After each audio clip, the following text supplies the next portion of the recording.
Subscribe कीजिए बिहारी खाना channel को और घंटी के बटन को दबाइए मेरे लेटेस्ट वीडियो सबसे पहले देखने के लिए। नमस्कार दोस्तों, बिहारी खाना चैनल में आपका एक बार फिर से स्वागत है। और आज मैं सभी की फेवरेट स्पेशल राजमा बनाने जा रही हूँ, जो कि बच्चे बड़े सभी को बहुत अच्छे लगते हैं। तो हमने यहाँ पर 200 ग्राम राजमा लिया है, इसे रात भर भिगो ले। ये मैंने रेड राजमा लिया है। राजमा दो तरह के होते हैं, आप दोनों में से कोई सा भी ले सकते हैं। इसे 5 से 6 घंटे अच्छे से भिगोने के बाद ही हम इसे उबालेंगे।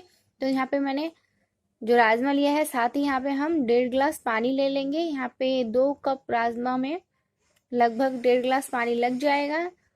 तो 4 सीटी आने तक हम इसे अच्छे से उबाल लेंगे। तो ये रहा हमारा राजमा, और साथ ही हम राजमा से ऊपर तैरता हुआ पानी डाल लेंगे, ये तो ध्यान रखिए। और इसमें हम नमक डाल लेंगे स्वाद अनुसार। हमें बहुत ज़्यादा नमक नहीं डालना है, बस थोड़ा सा डालना है उबालने में, इससे टेस्ट अच्छा आता है राजमा में। और साथ ही मैंने टोटल 1.5 गिलास पानी डाल लिया है और इसे 4 सीटी आने तक अच्छे से उबाल लूंगी। तो हमारे राजमा उबल करके तैयार है।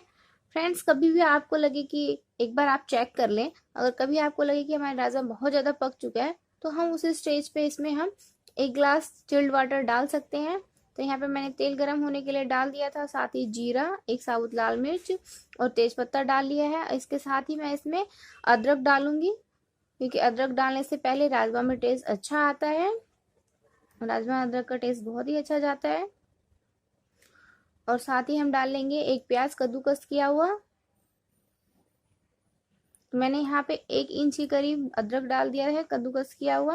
और प्याज को हल्का सा सुनहरा होने के बाद हम इसमें लहसुन डाल लेंगे।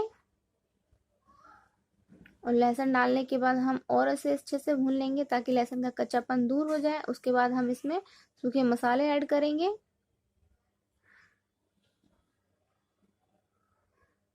तो मैंने यहाँ पे लहसुन भी अच्छे से भुनने के लिए रख दिया है। इसके साथ ही मैं 1 चम्मच के करीब कश्मीरी लाल मिर्च पाउडर डालूंगी। कश्मीरी लाल मिर्च पाउडर डालने से हमारी सब्जियों का कलर और अच्छा आता है। आप चाहे तो नॉर्मल मिर्च भी यूज कर सकते हैं। इसे अच्छे से मिला लें। इसके साथ ही हम इसमें डाल देंगे अब हल्दी पाउडर, और इसे हम 1 से 2 मिनट तक के लिए भून लेंगे। क्योंकि हमें धनिया स्टार्टिंग में नहीं डालना है, क्योंकि धनिया डालने से हमारा मसाला एकदम से चिपकने लगता है कढ़ाई में। तो 2 मिनट तक इसे और भून लेंगे। तो देखिए प्याज का कलर एकदम चेंज हो चुका है, कढ़ाई में हल्की हल्की तेल आने लगी है मसालों से। तो हम इस स्टेज पर 1 चम्मच धनिया पाउडर डाल लेंगे और साथ ही नमक डालें। ध्यान रखें कि हमने नमक उबालने में भी डाला था, तो स्वाद के अकॉर्डिंग नमक भी डाल लें अपने। अब इसे भी हम 1 मिनट तक भून लेंगे। और साथ ही हम इसमें डाल देंगे टमाटर कद्दूकस किया हुआ एक। फ्रेंड्स, कई लोगों को राजमा में दही का टेस्ट भी बहुत अच्छा लगता है। आप चाहे तो दही को भी फेंट करके 2 चम्मच डाल सकते हैं। ध्यान रहे कि फ्लेम हमारा कम होना चाहिए दही डालने वक्त। और साथ ही हम टमाटरों को भूनने के साथ इसमें हम आधी कटोरी के समथिंग पानी डाल करके इसे भूनेंगे। इससे हमारे मसाले अच्छे से पकेंगे, तो हमारे राजमा में टेस्ट अच्छा आएगा। तो हमारा मसाला ऑलमोस्ट भून चुका है। ये देखिए ऑयल अच्छे से निकलने लगा है, इसका कलर भी चेंज हो चुका है। तो इस स्टेज पर मैं इसमें डाल दूंगी राजमा बॉईल किया हुआ। ध्यान रहे कि राजमा और पानी को अलग कर ले, और पानी हम बाद में इसी में ऐड करेंगे। राजमा में जो हमने राजमा को पानी उबाला था राजमा में डाल करके, उसे हम फेंकेंगे नहीं, हम सब्जियों में ही डालेंगे। इससे हमारे राजमा ज़्यादा टेस्टी बनते हैं। और इसे भी हम 2 से 3 मिनट तक अच्छे से भून लेंगे, तो हमारे राजमा का टेस्ट और अच्छा हो जाएगा। तो देखिए मैंने इस स्टेज पे से 2 से 3 मिनट तक भून लिया है। साथ ही मैंने जो राजमा का उबाला था उसका पानी बचा कर रखा था, तो वो डाल करके इसे अच्छे से 1 मिनट तक पकने दूंगी। उसके बाद हम इसमें चिल्ड पानी भी डाल सकते हैं। मैंने यहाँ पे अच्छे से राजमा को पकाया था, तो थोड़ा सा ज़्यादा मैंने चिल्ड पानी डाला ताकि ये अच्छे से 3 से 4 मिनट तक इसमें उबाल आएगी, उसके बाद ही इसका टेस्ट अच्छा आता है। तो इसीलिए मैंने इसमें ठंडा पानी दिया, क्योंकि ऑलरेडी अच्छे से कुक हो चुका था।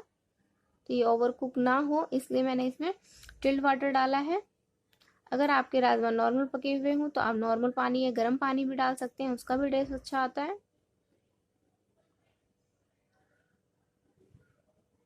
तो मैंने यहाँ पे टोटल 1 गिलास पानी डाल लिया है। आप अपने अकॉर्डिंग ग्रेवी रख सकते हैं। और साथ ही जब ग्रेवी में उबाल आने लग जाए इसके बाद आप गरम मसाला डाल लें। आप चाहे तो घर का पिसा हुआ गरम मसाला भी डाल सकते हैं। मैंने यहाँ पे मार्केट वाला डाला है, क्योंकि घर के गरम मसाला पिसे हुए में बहुत ही अच्छा टेस्ट आता है। अगर सिलबट्टे पे अगर पीस के अगर आप गरम मसाला डालेंगे तो उसका और भी ज़्यादा अच्छा टेस्ट आएगा। तो इसमें हम 3 से 4 मिनट तक अच्छे से उबाल आने देंगे। और साथ ही मैंने इसमें धनिया पत्ता भी ऐड कर लिया है फ्रेंड्स। तो हमारे राजमा बन करके तैयार है। अगर आपको मेरी ये रेसिपी अच्छी लगी तो मेरी वीडियो को लाइक कीजिए, मेरे चैनल को सब्सक्राइब कीजिए, अपने फ्रेंड्स और फैमिली में ज़रूर शेयर कीजिएगा। और आप इसी तरह से मेरी न्यू रेसिपीज़ देखना चाहते हैं तो मुझे कमेंट जरूर कीजिए।